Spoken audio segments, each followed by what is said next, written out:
Assalamualaikum warahmatullahi wabarakatuh. Selamat pagi anak-anakku semua, kelas 11 APHP SMK Negeri 1 Panda. Bertemu lagi dengan saya, Bu Siti Munawaroh, yang akan mendampingi kalian semuanya belajar untuk mata pelajaran dasar-dasar mutu atau dasar-dasar APHP 3. Nah, kali ini sudah memasuki pertemuan yang ketiga. Kita akan belajar tentang sifat bahan hasil pertanian. Nah, sifat bahan hasil pertanian ini meliputi yang pertama adalah karakteristik fisik. Bentuk dan ukuran itu akan menentukan distribusi bahan pada pembebanan dan akan berperan dalam pengembangan mesin sortasi dan grading. Kerapatan dan berat jenis dalam penghitungan difusitas termal dalam transfer panas, serta kenampakan dan warna berperan dalam sortasi. Sifat bahan yang kedua adalah sifat mekanik. Sifat mekanik ini perlu diperhatikan karena berhubungan dengan kekuatan tekan dan ketahanan geser dalam pengecilan ukuran. Kemudian yang kedua, kekerasan penting dalam pengecilan ukuran dan karakterisasi penggilingan. Yang ketiga adalah sifat reologi atau perubahan bentuk dan aliran bahan, misalnya viskositas atau kekentalan. Dan konsistensi ini penting dalam perancangan alat dan penanganan bahan. Yang ketiga adalah sifat termik. Meliputi panas spesifik, difusi termal, konduktivitas termal yang berperan dalam pendinginan dan pembekuan. Kemudian pemanasan dan pengeringan ini penting dalam perancangan alat dan prediksi proses.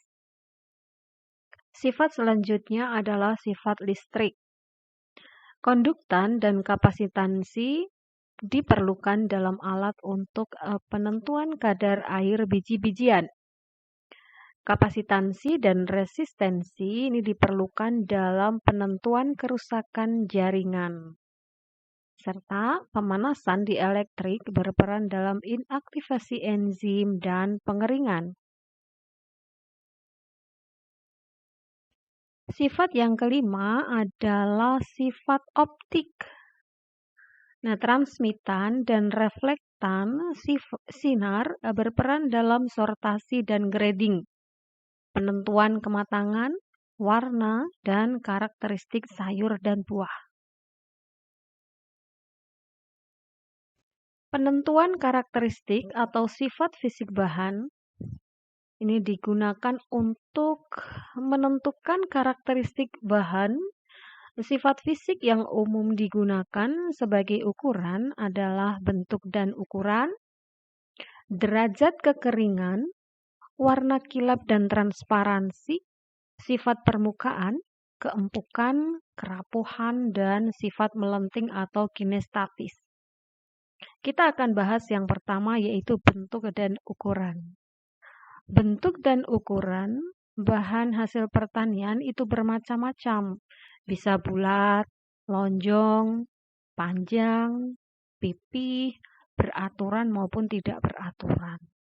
Serta bisa panjang, pendek atau linier, kemudian kuadratis itu luas, sempit, dan kubik itu besar atau kecil.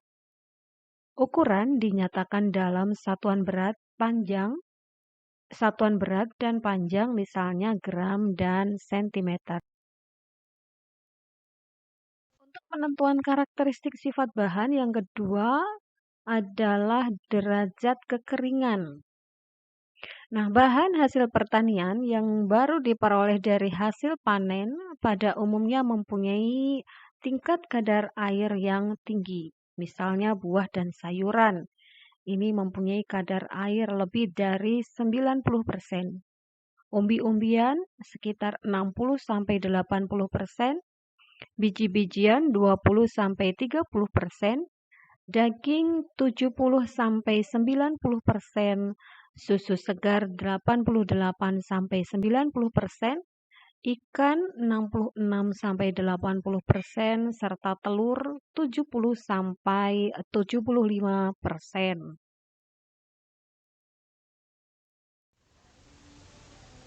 Yang ketiga, yang perlu kita perhatikan adalah warna kilap dan transparansi.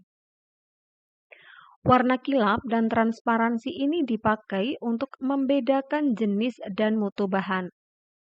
Bahan dikatakan berkilap apabila sinar yang jatuh pada bahan tersebut seluruhnya dipantulkan. Bahan dikatakan transparan bila sinar dapat menembus bahan tersebut.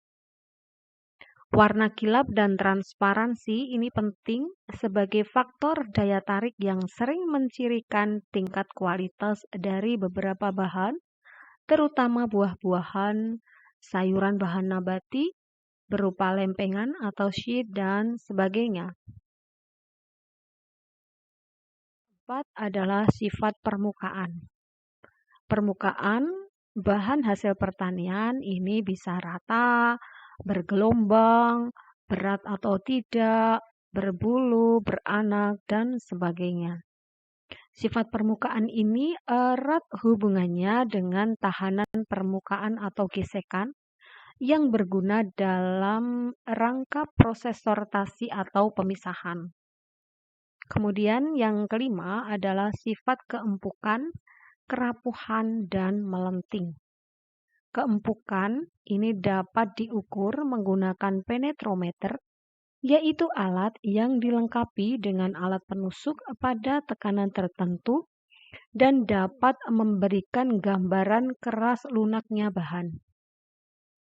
Selanjutnya, kerapuhan ini merupakan resistensi bahan tersebut terhadap gaya mekanis, misalnya utuh, memar, retak, luka, pecah, dan sebagainya. Selanjutnya, melenting. Melenting ini merupakan sifat melesat apabila bahan yang dimaksud itu terbentur pada. Kita memasuki sifat fisiologis. Sifat fisiologis komoditas hasil pertanian. Yang pertama, kita akan belajar tentang metabolisme bahan pangan. Bahan pangan merupakan makhluk hidup yang melakukan berbagai proses biologis untuk melangsungkan hidupnya, terutama menghasilkan energi, agar segala proses biologis dan fisiologis dapat berkembang dengan baik. Energi diperoleh dari matahari melalui fotosintesis dengan bantuan kloroplas pada tanaman hijau, respirasi, dan fermentasi. Yang pertama, fotosintesis merupakan proses metabolisme dalam tanaman untuk membentuk karbohidrat dengan bantuan CO2 dari udara dan air dari dalam tanah dengan sinar matahari dan klorofil sebagai reseptor sinar. Yang kedua adalah respirasi. Proses metabolisme dengan cara menggunakan oksigen dalam pembakaran senyawa makromolekul seperti karbohidrat, protein, lemak yang menghasilkan CO2 dan air dan sejumlah elektron-elektron. Yang ketiga adalah fermentasi. Fermentasi ini merupakan proses biologis yang melibatkan reaksi oksidasi reduksi, di mana baik zat yang teroksidasi, yaitu pemberi elektron, dan yang direduksi, yaitu penerima elektron, adalah zat organik. Senyawa organik yang banyak digunakan dalam proses fermentasi pada umumnya adalah glukosa. Melalui glikolisis, gula dipecah menjadi molekul-molekul sederhana seperti aldehid, alkohol, serta asam. Sini dulu materi untuk pertemuan ketiga ini ya, anak-anak. Kita akan bertemu materi selanjutnya minggu depan. Selamat belajar di rumah, salam sehat selalu, selalu jaga kesehatan, patuhi protokol kesehatan menggunakan masker, kemudian mencuci tangan, memakai hand sanitizer, istirahat yang cukup. Terima kasih anak-anak, sampai berjumpa kembali. Assalamualaikum warahmatullahi wabarakatuh.